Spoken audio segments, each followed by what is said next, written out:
Anybody got any questions or topics you want me to delve into? In your indoor, have you been playing with or lowering your light wattage at all and seeing the difference in your resins to see like less turf being evaporated off of your HPS? So we've actually switched over and we're in the process of making the whole facility LED. Because the yields have increased by percentage points. And it's super terpy. Yeah. So yeah, I like the LEDs for hash. And don't get me wrong, we have the Gavitas out in the greenhouse, and the hash coming from the greenhouse it's hitting huge numbers too. But you're relying a lot on your sun for that resin more than your HPS. Yeah, absolutely. And there's different, our spring crop, our summer crop, and our fall crop, they're different. We put different plants in that greenhouse because some of them do well in that early spring, some of them just don't. They need more.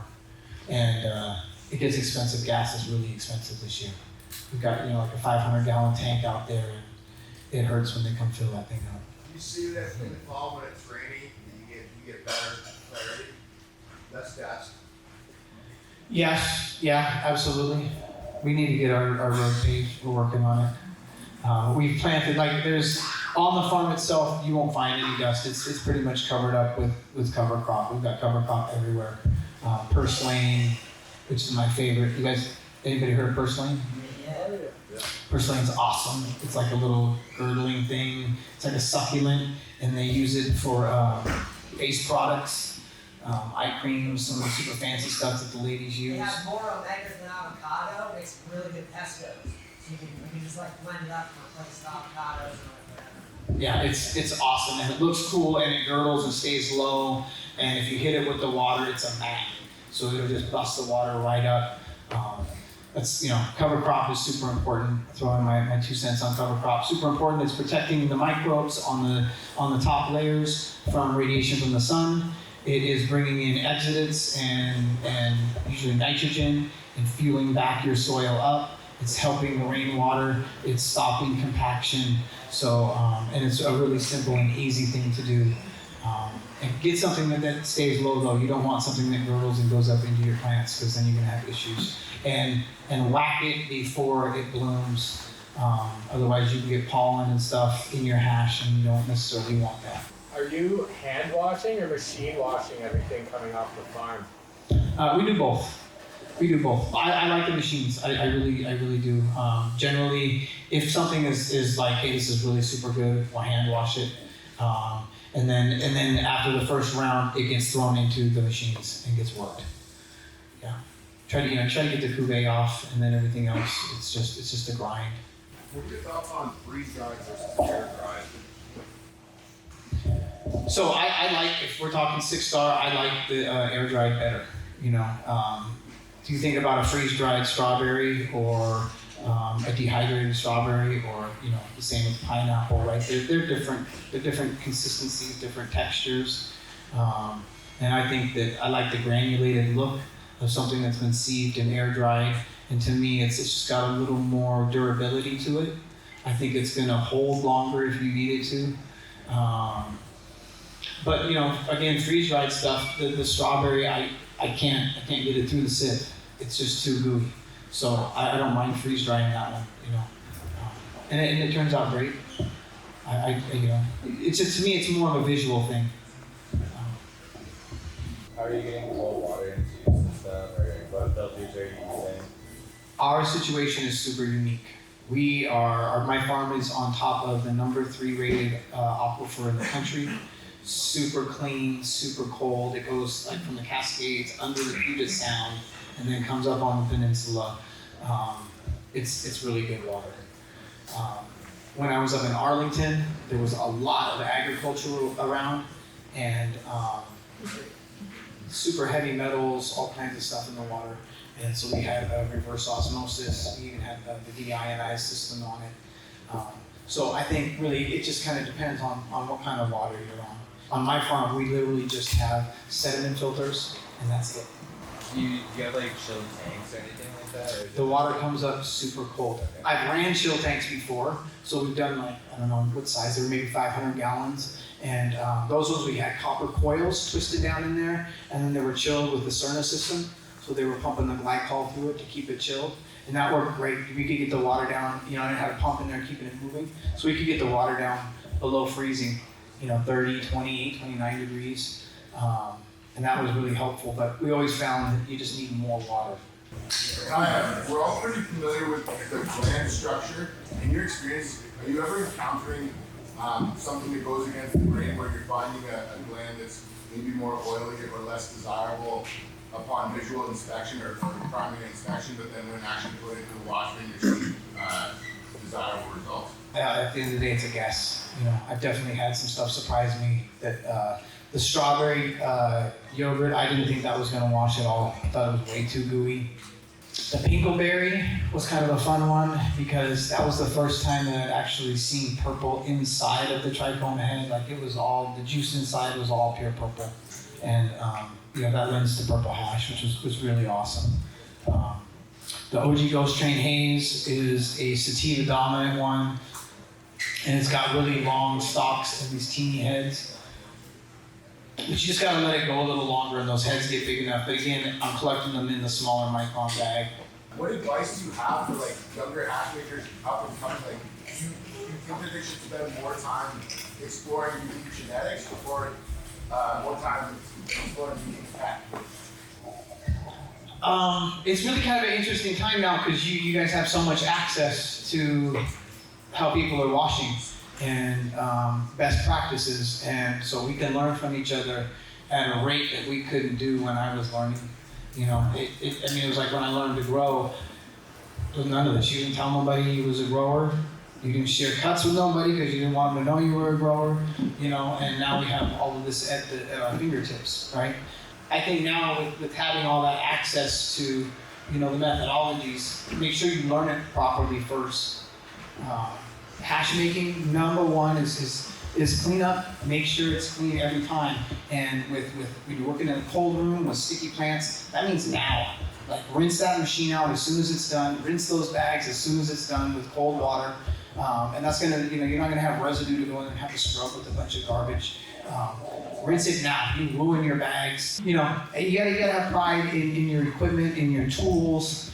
And for me, I want to go back to my workspace when it's clean and I know I can go right in there and get creative and go to work.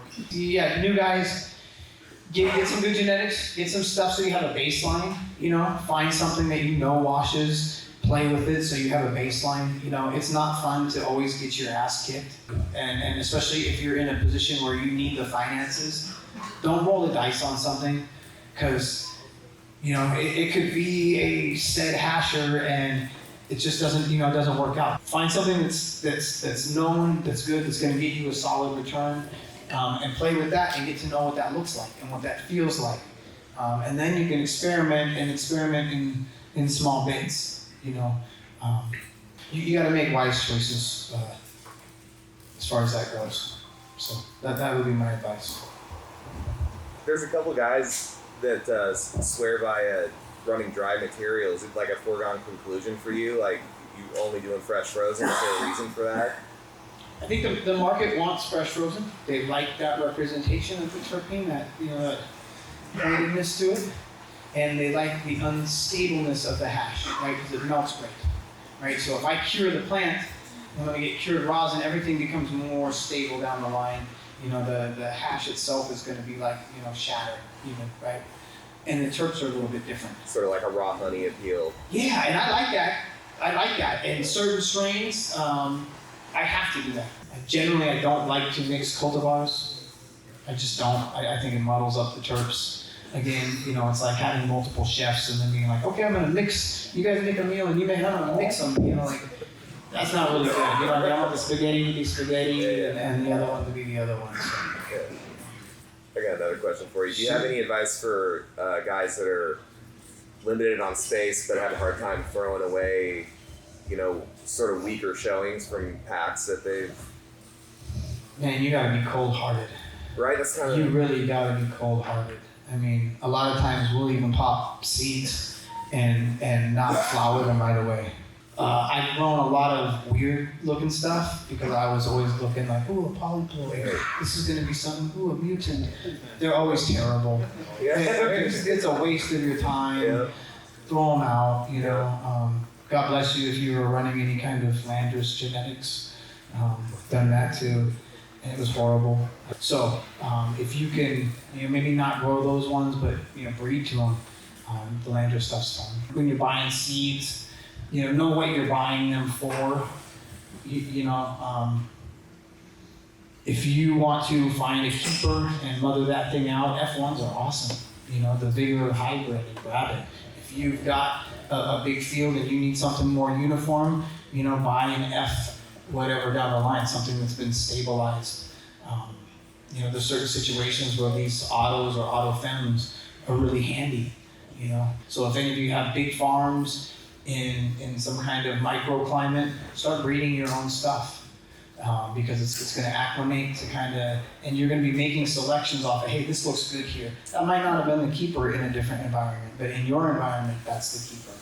You know, and then you can start melding those things together, and you really have developed something that's really for you and for that space that you're in. So I encourage everybody to do that. If you're in that situation and you're breeding and selecting for things, I think that's crucial. I mean, listen, if Masonic can do it in Compton, you can do it in 502 Eastern Washington, right? He's doing a good job, so. Right.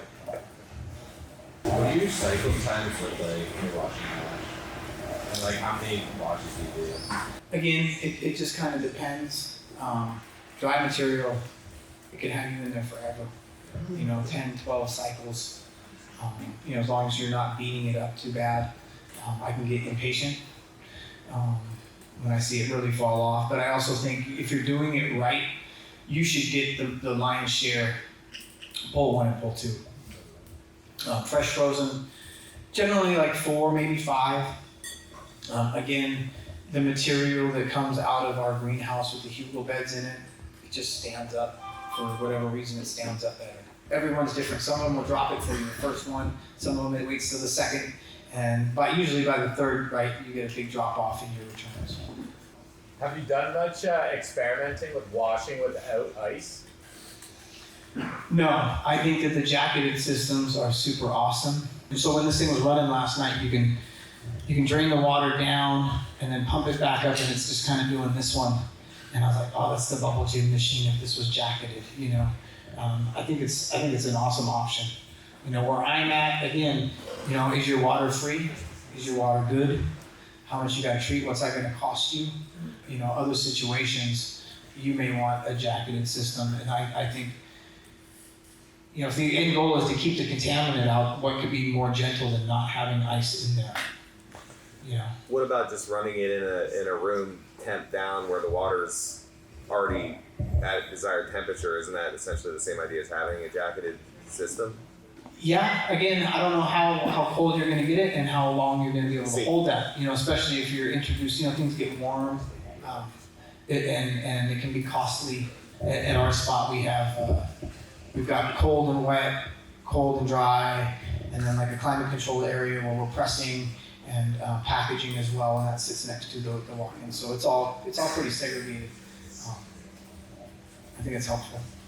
It allows us to do washing in one while we're drying in the other. So maybe like a tight shed type of situation to washing with a cool bot and like a 3-ton. Yeah, and I like the insulation. It's got the reflective stuff on it.